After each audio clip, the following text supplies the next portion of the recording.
হাড় কাঁপানো শীতের মধ্যে এসব দাঁত লাগানো জিনিস দেখানোর কি দরকার? এমনিতেই শীতে বাঁচতেছি না, উহু উহু করে লেপের নিচ থেকে বের হওয়া যাচ্ছে না। আর এসব জিনিস তো খাওয়া লাগবে একটু ঠান্ডা ঠান্ডা কুল কুল, কিন্তু এখন কিভাবে খাবো?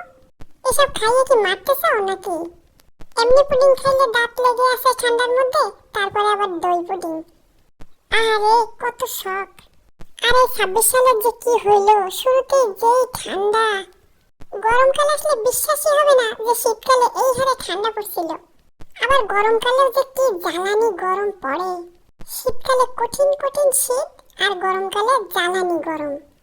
আল্লাহ মানুষগুলোকে দারুণ জব্দ করে দিচ্ছে। কি আর করা, আমরা বেচারি পাপিষ্ঠ বান্দা। কিছু করার নেই আল্লাহর কাছে মাপ চাওয়া ছাড়া। আর খেয়ে না খেয়ে এভাবে দিনটা চলে গেলেই বাঁচে। এই শীতের মধ্যে গোসল মোসল অত করারও দরকার নেই, এত গোসল করলে ত্বক নষ্ট হয়ে যাবে। আর আপনারা যে রেসিপি দেখলেন ঠিক এইভাবে বানিয়ে খান, এটা কিন্তু দারুণ মজার। এখন শীতে না পারেন গরমকালে খান। কি মনোযোগ দিয়ে রেসিপি দেখা হয়নি তো? তাহলে আরেকবার মনোযোগ দিয়ে দেখে দিন, না হলে কিন্তু মিস করবেন। এই শীতে সবার জন্য শুভকামনা রইল। ভালো থাকবেন সবাই, আল্লাহ হাফেজ।